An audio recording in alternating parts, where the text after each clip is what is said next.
안녕하세요. 먼저 하늘숲에서 진행하는 새벽 기도회에 오신 여러분들을 환영합니다. 오늘은 부활한 두 증인이라는 말씀의 제목을 가지고 나누도록 하겠습니다. 우리가 어제 배운 내용은 죽임을 당한 두 증인이었습니다. 그런데 3년 반, 3일 반이라고 하는 예언적 시간표 속에서 두 증인은 다시 부활을 하게 됩니다.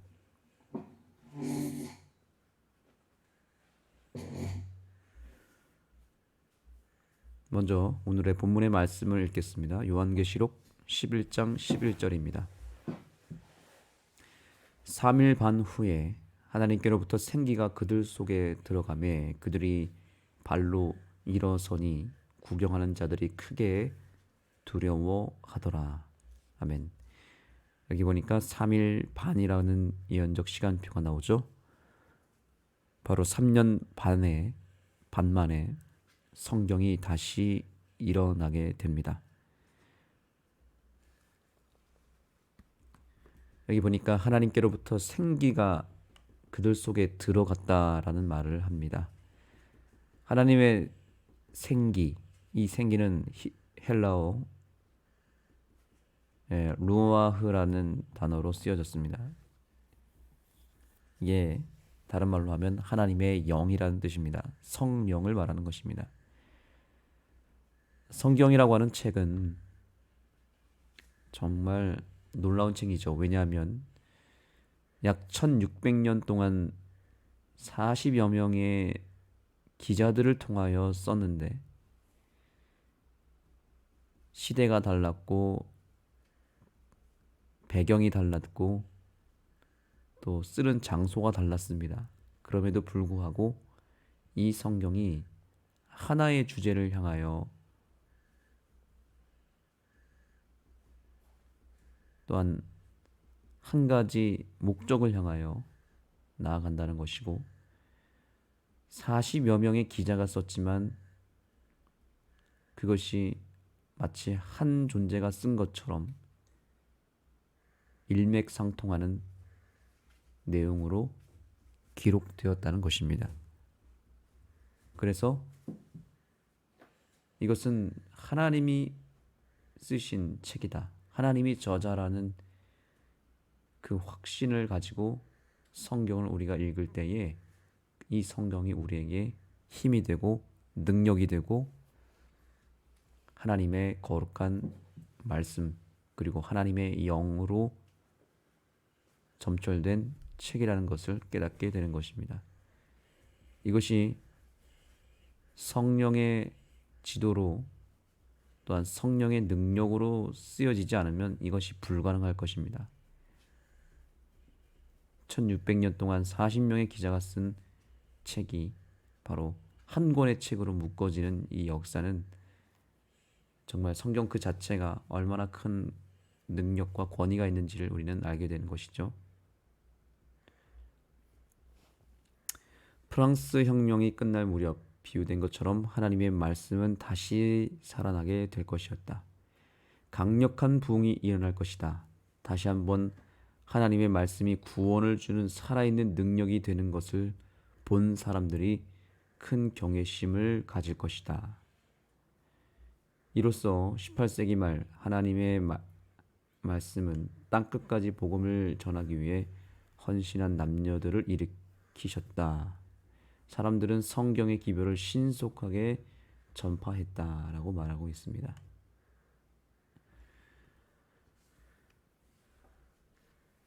성경이 한때 죽임을 당했지만 3년 반이라는 시간을 통과한 다음에부터는 다시 성경이 사람들로 하여금 권위를 되찾게 되고 복음주의적 신앙과 그 교회들이 일어나기 시작했습니다. 개신교회들의 희생과 노력으로 성경이 교회의 가장 강력한 권위로 자리를 잡게 됩니다. 로마 카톨릭은 그 기본과 그 기초 위에 교회의 권위를 세웠습니다. 교회의 전통과 또 교회 지도자들의 권위를 따라서 교회가 세워졌다면 그 구교회에서 나온 개신교회는 성경 오직 솔라 스크립투라라고 하는 성경의 모든 기초와 또 권위를 두었습니다. 그렇게 해서 시작한 개신교회를 통해서 성경이 완전히 다시 살아나게 됩니다.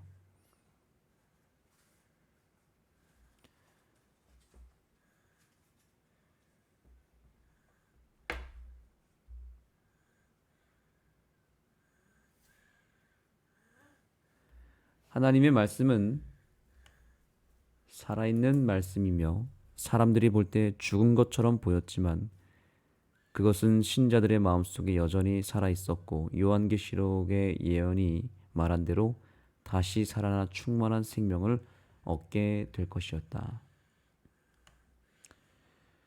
성경의 회복을 통해서 성경의 르네상스 시대가 도래하게 된 것입니다. 바로 이 시점에서 바로 제7일 안식일 예수 재림교회가 탄생하게 됩니다. 성경의 부활 그리고 재림교회의 탄생이 그대로 이어지게 된 것이죠. 그래서 구약 성경과 신약 성경을 온전히 이것을 믿고 따르는 교회가 조금씩 생겨나기 시작했지만 그 개신교회의 탄생 속에서는 가장 대표적으로 안식일 기별을 따르지 않는 교회들이 많았고 최종적으로 구약의 안식일 기별 그리고 신약의 재림 기별을 온전히 증거하게 될 백성들이 탄생하게 된 것입니다. 이것이 두 증인의 부활의 마지막 최종점이었습니다. 침례교회, 감리교회, 장로교회가 탄생하긴 했지만 안타깝게도 성경의 모든 말씀을 다 수용한 것은 아니었고 부분적으로만 수용을 했기 때문에 특별히 구약의 말씀 같은 경우는 개신교회에서 폐했다라고 하는 주장을 통해서 성경 말씀이 완전히 부활하지 못했던 것입니다. 그 권위가 최고조로 올라가지 못하고 개혁하는 과정 속에서 멈춰지게 되는 그런 안타까움이 일어났습니다.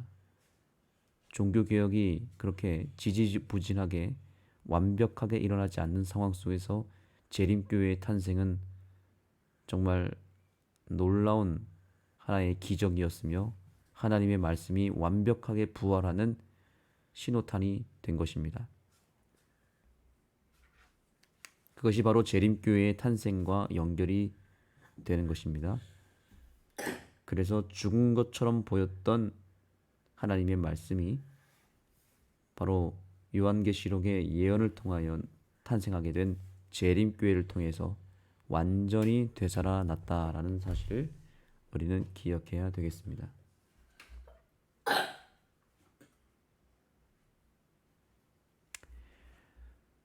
수백만의 사람들이 성경을 대적하는 쟁투에 가담하였다. 그러나 성경을 멸절시킬 수는 없었다. 아멘. 그때부터 지금까지 모든 시대에 걸쳐서 성경을 끊임없이 공격하는 사람들은 여전히 있습니다. 그때나 지금이나 수백만의 사람들이 성경을 대적합니다.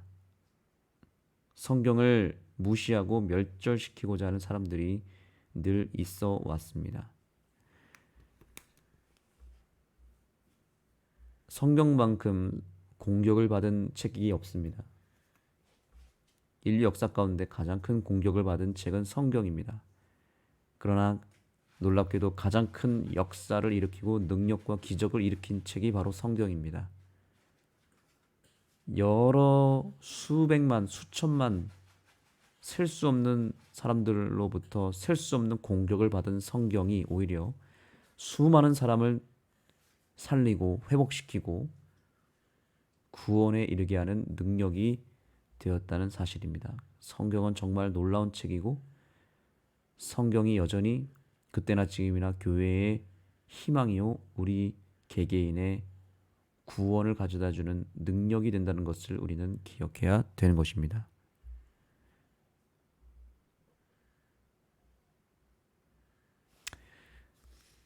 그리스도인이라고 공언하는 사람들조차 성경의 의문을 제기하거나 인간적 요소만이 전부인 양 지나치게 강조하는 등의 다양한 방식으로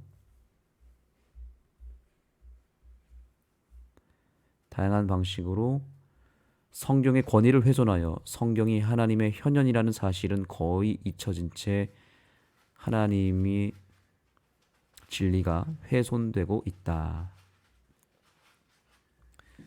놀랍게도 그리스도인이라고 공언하는 사람들로부터 성경이 훼손을 당하고 있다는 사실입니다. 그래서 오늘날에도 많은 신학자들 사이에서 성경은 우리가 부분적으로 믿어야 되고 부분적인 것만 사실이지 여러 기적들이나 또 역사적으로 과학적으로 증명이 되지 않은 것들은 다 우리의 이해를 돕기 위해 하나님이 쓰신 상징이거나 허구의 어떤 비유에 불과하다라는 내용으로 성경을 난도질하는 신학자들이 여전히 있습니다. 성경을 평생 연구한 신학자들조차도 그들이 버젓이 교회를 다니고 기독교인이고 우리가 알만한 대표적인 교회의 학자임에도 불구하고 성경의 권위를 무너뜨리는 사람들이 있습니다. 구약에 나타나는 여러 기적들이 있죠. 홍해가 갈라지고 또 태양이 멈추고 수백만의 사람들이 한 번에 죽임을 당하는 이런 모든 것들을 다 실제 역사로 보지 않습니다. 그리고 6일 동안 세상을 창조하셨다는 하나님의 그 창조의 역사도 그것은 상징적이고 또 실제로 6일이 아니다라고 말하고 있습니다. 그런 주장들을 지금 펼치는 신학자들이 너무 많고 심지어 재림교회 안에도 그러한 사상들이 이제 조금씩 들어오려고 하고 있습니다. 신학자들 가운데서 실제로 다윗을 실제 인물이라고 보지 않는 사람들도 있습니다. 이런 시대에 우리가 지금 살고 있고 그래서 성경을 부분적으로만 진리로 취하는 이 사단의 교묘한 전략에 많은 교회들이 그리고 많은 신학자들이 신앙인들이 넘어가고 있다는 사실입니다. 이러한 시대에 우리가 다시 한번 하나님의 말씀의 권위를 높이 세워야 되겠습니다. 시대의 역사 속에서 성경이 부활했듯이 이제 우리 개인의 역사 속에서 성경이 부활해야 됩니다. 아무리 시대의 역사 속에서 성경이 부활했다 할지라도 정작 우리 개개인이 성경을 펼치지 않고 성경을 읽지 않고 또 성경의 말씀을 온전히 믿지 않는다면 성경은 의미가 없습니다. 마치 그것은 예수님이 부활하신 것이 사실이라 할지라도 그 부활하신 예수님을 믿지 않으면 그 예수님의 부활이 우리의 것이 되지 않는 것처럼 성경이 부활했다 할지라도 정작 우리가 그 부활한 성경을 온전히 믿지 못한다면 성경의 안에 있는 모든 진리와 능력과 성경의 권위는 우리의 삶에 아무런 영향을 주지 못할 것입니다. 결국 성경을 어떻게 읽느냐, 어떻게 믿느냐에 따라서 성경이 우리에게 기적이 될 수도 있고 또한 성경이 우리에게 아무런 의미가 없는 이스라엘의 역사책이 될 수도 있는 것입니다. 우리가 이 사실을 기억하며 다시 한번 성경을 우리의 삶의 최고의 권위로, 최고 우선순위로 내 삶의 가장 중요한 가치로 여기게 되는 우리의 믿음이 되기를 간절히 소망합니다. 우리의 믿음을 통해서 성경의 권위가 다시 한번 되살아나는 역사가 일어나게 되기를 소망하며 말씀을 마치겠습니다. 기도하시겠습니다. 하나님, 성경을 우리에게 주시기 위하여 오랜 시간 이 성경을 지켜주시고 많은 사람들의 헌신과 희생을 통하여 이 성경을 우리의 각 가정으로 또 내 개인의 인생 가운데 성경을 보내주셔서 감사합니다. 이제 이 성경을 온전히 주님의 존재로 믿고 주님의 임재로 여기며 성경을 마치 주님 대하듯이 대할 수 있도록 도와주셔서 우리가 성경을 존중하면 주님께서 우리를 존중해 주시고 성경을 가까이 하면 가까이 할수록 우리가 주님을 가까이 한다는 것을 기억할 수 있도록 도와주시고 성경을 높이는 것이 곧 주님을 높이는 것이요 성경을 사랑하는 것이 곧 주님을 사랑하는 것임을 기억하는 이 아침이 되게 하여 주옵소서. 예수님의 이름으로 간절히 기도드립니다. 아멘.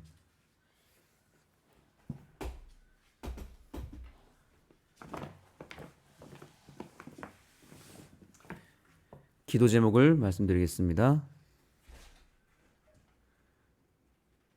오늘의 기도 제목은